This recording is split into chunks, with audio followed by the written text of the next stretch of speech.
सत्य को खोजने वाले आप सब साधकों को हमारा नमस्कार।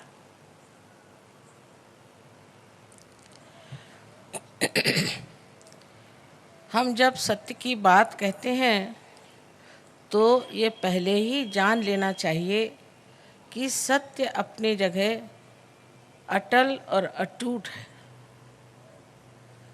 उसे हम बदल नहीं सकते, उसे हम अपने दिमाग से परिवर्तित नहीं कर सकते और उसके बारे में हम कल्पना भी नहीं कर सकते। सबसे तो दुख की बात यह है कि इस मानव चेतना में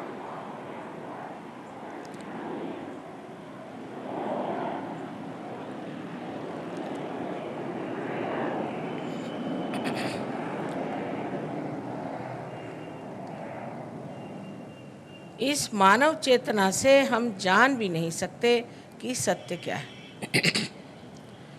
हम लोगों को ये सोचना चाहिए कि परमेश्वर ने ये इतनी सृष्टि सुंदर बनाई, इतने सुंदर पेड़ हैं, फूल हैं, फल हैं, हमारा हृदय स्पंदित होता है। ये सारी जीवित क्रिया कैसे होती है हम कभी विचार भी नहीं करते। ये हमारी आँख है, देखिए कितना सुंदर कैमरा है। हम कभी विचार भी नहीं करते कि ये इतना सुंदर कैमरा, इतना बारीक, इतना नाजुक किसने बनाया और कैसे बनाया। हम तो इसको मान लेते हैं कि बस है, हमारी आँख है, लेकिन ये आपके पास आई कैसे? इसके बनाने वाली कौन सी शक्ति है? यही शक्ति है जिसे कि पातंजल योग में ऋतंभरा प्रज्ञा कहा गया है और उसे परम चैतन्य, ब्रह्म चैतन्य, रूह और all pervading power of God's love कहते हैं। ये सब उसी एक शक्ति के नाम, वही जीवंत शक्ति सब कार्य करती है। उसी ने हमें अमीबा से इंसान बना दिया। लेकिन अब हमें ये जानना चाहिए कि अगर इंसान बनाना ही आखिरी कार्य था तो इंसान तो परिपूर्ण नहीं है,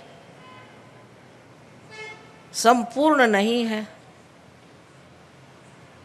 उसमें बहुत खोट है, अभी बहुत कमियां हैं, बहुत समझ में कमी है, ज्ञान में भी कमी है, एक दूसरे को पहचानने की भी हमारे अंदर कोई शक्ति नहीं।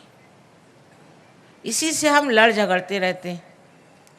सारी संसार की अशांति इसीलिए है कि मनुष्य सत्य को नहीं जानता, क्योंकि सत्य एकमेव है, एब्सोल्यूट है। एक बार सत्य को जानने के बाद सब लोग एक ही जैसी भाषा बोलने लग जाते। देखिए, संतों में कभी झगड़ा नहीं होता था। नामदेव का आपने नाम सुना होगा। वो एक दर्जी थे और वो एक दिन गोरा कुम्हार को मिलने गए। वो एक कुम्हार था और अपने पैर से वो मिट्टी रौंद रहा था। उसको देखते ही नामदेव ने कहा, मराठी में कहा है कि निर्गुणाच्या भेटी आलो सगुणाशी। मैं तो निर्गुण की भेंट करने आया था, तो वो तो तुम्हारे अंदर सगुण है। ऐसी भाषा सिर्फ संत ही संतों से कर सकते। इंसान तो आपस में लड़ते ही रहते हैं, एक दूसरों का बुराई सोचते रहते हैं, एक दूसरों को दुखी देते रहते हैं। और अगर कोई अच्छा इंसान हो तो उसको सता सता के मार डालते। सो ये जो हमारे अंदर एक बड़ी भारी न्यूनता है, खोट है, वो क्यों है? अगर परमात्मा एक है और उन्होंने सबको इंसान बनाया है तो ये बात क्यों है? इसका कारण है परमात्मा ने हमें पूरी स्वतंत्रता दे दी कि तुम्हें जो करना है करो, चाहे तुम बुरे कर्म करो और चाहे अच्छे कर्म करो। उसके फल भोगो और उससे तुम समझ जाओगे कि अच्छा क्या है और बुरा क्या है। कोई आदमी कहेगा कि इसमें क्या बुरा है कि आप किसी का खून करो, फिर आप जेल में जाओ। कोई कहेगा शराब के पीने में क्या बुराई है, फिर आप बीमार हो जाओ। कोई सा भी गलत काम करने से उसका परिणाम यहीं पे भोगना पड़ जाता है, और अगर यहाँ नहीं भोगना पड़ा तो रात्रि में निद्रा भी नहीं आती। मनुष्य मचलता ही रहेगा जब वो गलत काम करेगा। किसी को दुष्ट वचन कहने से ही मनुष्य का जी अंदर से खराब जाता है कि मैंने क्यों कहा। इसका मतलब है कि परमात्मा ने उसके अंदर सत विवेक बुद्धि दे दी है कि वो समझ ले कि बुरा काम है, तो भी वो बुरा काम करता है। बहुत से लोग ऐसे हैं, कहते हैं माँ हम छोड़ना चाहते हैं ड्रग्स, लेकिन हमसे छूटता नहीं, क्योंकि वो समर्थ नहीं है, उनमें वो शक्ति नहीं है कि जो बुरी चीज़ है उसे हम छोड़ दें। ये जो हमारे अंदर एक दोष है कि हमारे अंदर शक्ति ही नहीं है कि जो हम चाहते हैं, जिसे हम आदर्श समझते हैं, वो हम कर नहीं पाते। उसका कारण ये है कि अभी हमें थोड़ा सा और परिवर्तित हो करके आत्मा स्वरूप होना चाहिए, क्योंकि आत्मा जो है वही शुद्ध है। आत्मा जो है वही सर्वव्यापी है, और आत्मा जो है वही सारा ज्ञान का सागर है।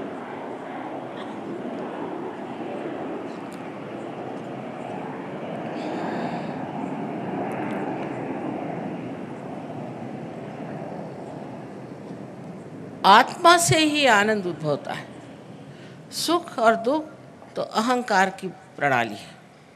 आज सुख हुआ तो कल दुख, कल दुख हुआ तो आज सुख। लेकिन आनंद एक ऐसी चीज़ है कि वो एकमेव आनंद मात्र है। उसमें सुख और दुख ऐसे एक रुपया में जैसे दो बाजू होती वैसी नहीं होती। एकमेव चीज़ जो है वो है आनंद, और उस आनंद के सागर में तभी आप डूब सकते हैं जब आप आत्मा स्वरूप हो जाए। बड़े बड़े हमारे यहाँ साइंटिस्ट हो गए, उन्होंने बड़े बड़े खोज की, बहुत बहुत खोज हुई, उस खोज में बहुत सी चीज़ें पता लगाई। अंत में बनाया क्या? तो एटम बॉम्ब, जिससे सभी खत्म हो जाए। एक कर बटन दबा दीजिए, सारी दुनिया ही उड़ जाए। ये कोई अकल की बात है? ये कोई समझ की बात है? ये कोई विजडम की बात है? लेकिन बनाए, अंत में जाके पहुंचती चीज़ वही है जहाँ सर्वनाश हो। कुछ भी चीज़ बनाते हैं अंत में वो सर्वनाश की ओर जाता है।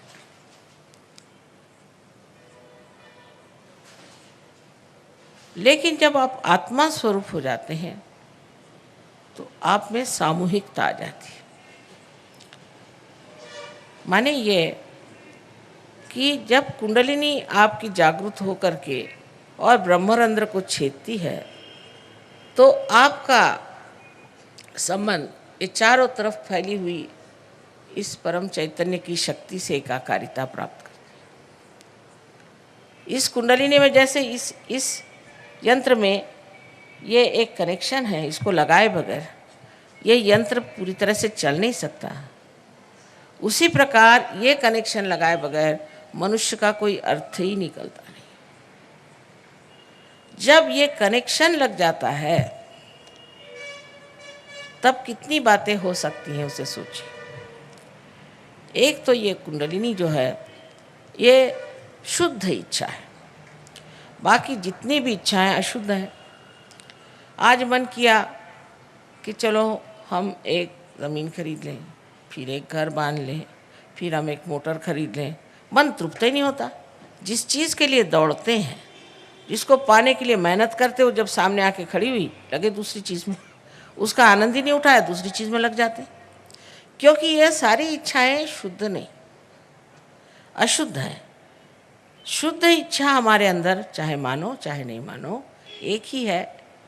इसके बारे में आप जानिए चाहे नहीं जानिए, उसके लिए आप सतर्क हो या न हो, एक ही इच्छा आपके अंदर है कि हमारी एकाकारिता इस शक्ति के साथ हो जाए।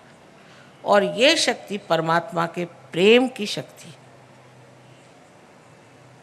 सो ये सोचती भी है, ये सब चीज़ों को बनाती है, सबको इकट्ठा लाती है, सबको कोऑर्डिनेट करती है, समग्र करती है, और सबसे अधिक तो ये प्यार करती है। तो जब ये शुद्ध इच्छा हमारे अंदर जागृत होती है और जब ये 6 चक्रों में से षट चक्र छेदन ऐसा कहा गया है शास्त्र, गुजरती है और ब्रह्मरंध्र को भेद देती है, तो कितने कार्य हो जाते हैं एक साथ, वो आश्चर्यजनक है। अभी आप लोगों के सामने ये परदेश के लोग आए हैं, करीबन सभी शराब पीते थे। वहाँ शराब न पीना माने, लोग समझते नहीं कि आप शराब नहीं पीते माने आप पागल तो नहीं। उनके यहाँ तो शराब पीना माने ऐसा है जैसे पानी पीने जैसा। सभी लोग शराब पीते थे, बहुत से लोग इनमें से ड्रग्स लेते थे, बहुत से लोगों को अनेक बीमारियाँ भी थी। यह आश्चर्य की बात है कि जिस दिन कुंडलिनी का जागरण हो गया, हठात सब छोड़ के खड़े हो गए, सब कुछ छूट गया और इतने सुंदर हो गए। आप जानते हैं पहले ज़माने में जब यहाँ अंग्रेज़ थे, उनको एक भी अक्षर हिंदी का सिखाना मुश्किल था, एक वाक्य उनको समझाना मुश्किल। अगर उनसे कहना दरवाज़ा खोल दे तो कहना पड़ता था ऐसा कहो, there was a cold day, नहीं तो उनकी खोपड़ी में नहीं घुसती थी हिंदी भाषा। बहुत कठिन लोग थे वो लोग। संस्कृत में आदि शंकराचार्य के सारे मंत्र बोल रहे हैं, अपने बच्चे नहीं बोल सकते। ये कहाँ से हुआ? आपके कुचिपुड़ी नृत्य हुआ, फिर उसके बाद में आपका संगीत, साउथ इंडिया का संगीत तो नॉर्थ इंडिया वाले नहीं समझते, नॉर्थ इंडिया का साउथ इंडिया वाले नहीं समझते। ये लोग दोनों ही संगीत में मज़ा उठा रहे हैं। ऐसी विश्वव्यापी शक्ति इनके अंदर आ गई है जो सारे विश्व का मिलन साध्य कर रही है, क्योंकि इनके सारे ही चक्र जागृत हो गए। इन चक्रों से ही हम अपनी शक्ति प्राप्त करते हैं, जिससे हमारा शारीरिक, मानसिक, बौद्धिक और आध्यात्मिक कार्य होता है। वो सारे के सारे चक्रों को कुंडलिनी जागृत करके और प्लावित करती है, नरिश करती है, और उस शक्ति के कारण हम लोग एकदम परिवर्तित हो जाते हैं। और अव्याहत जब ये शक्ति ऊपर से नीचे चलती, पूरे समय जब इस शक्ति का हमारे अंतर आंदोलन होते रहता है, तब फिर थकने की कौन सी बात, तब बीमार पड़ने की कौन सी बात। क्योंकि जब यही चक्र जो है मूलतः, यही चक्र अगर हमारे शारीरिक, मानसिक, बौद्धिक और आध्यात्मिक उन्नति करते हैं, और अगर यही चक्र पूरी तरह से प्लावित हो जाए, तो हमारे आगे प्रश्न क्या रहेगा? फिर प्रश्न हो जाता है कि औरों को कैसे ऐसा किया जाए। हमें तो सब कुछ मिल गया, अब हम दूसरों को कैसे दें? अब ये कितने कितने दूर देशों से आए हैं, हैदराबाद के लोगों से मिले। ये सर्वव्यापी प्रकृति जो है वो अंदर जागृत हो जाती है, जिसे हम सामूहिक चेतना कहते हैं। तो जब कुंडलिनी का जागरण हो जाता है और जब वो हमारे तालु में छेदन करती है, तो ये स्थान सदाशिव का है, लेकिन उसका प्रतिबिंब हमारे हृदय में, आत्मा स्वरूप हृदय में, क्योंकि ये सदाशिव के चरण, जिसे कि हम गॉड ऑलमाइटी कह सकते हैं, ये कुंडलिनी छू लेती है तो आत्मा जागृत हो करके, आत्मा वैसे तो जागृत है ही, किंतु हमारे चित्त में नहीं है, वो हमारे चित्त में आ जाता है। चित्त प्रकाशित हो जाने से अंधेरे में मनुष्य कैसे भी चलता है, कैसे भी रहता है, उस प्रकाश में वो समर्थ हो जाता है और उस प्रकाश में सब चीज़ें अपने आप छूट जाती। समझ लीजिए आप एक अपने हाथ में सांप लेके खड़े और अंधेरा, किसी ने कहा कि तुम्हारे हाथ में सांप है, इसे छोड़ दो, तो ज़िद्दी आदमी कहेगा कि नहीं ये सांप नहीं, ये तो डोर है। अरे भाई सांप है, छोड़ दो, नहीं डोरी है। जैसे ही लाइट आ जाएगी फट से छोड़ देगा ना, उसको कुछ बताना तो नहीं पड़ता। ऐसे ही ये जितनी हमारे शत्रु हैं ये ऐसे भाग जाते, उनका अंत ही हो जाता है। अब सब लोग ये कहते हैं कि माँ ये कुंडलिनी का जागरण तो बड़ा कठिन होता था।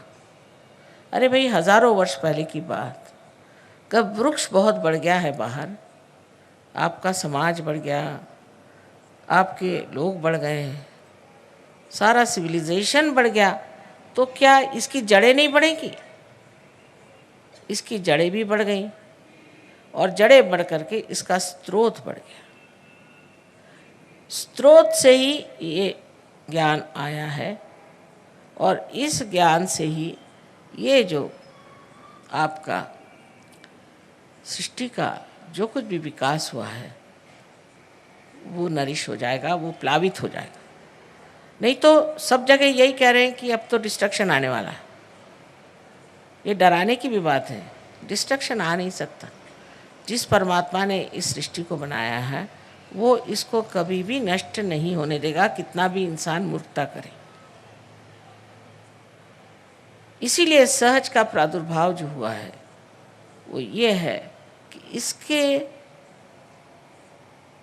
प्रादुर्भाव से ये नष्ट होने वाला समाज, ये नष्ट होने वाली व्यक्ति, ये नष्ट होने वाले देश और ये नष्ट होने वाला विश्व सारा संभल जाएगा और एक नए तरह के लोग जागृत होंगे जिन्हें कि हम संत कहते हैं।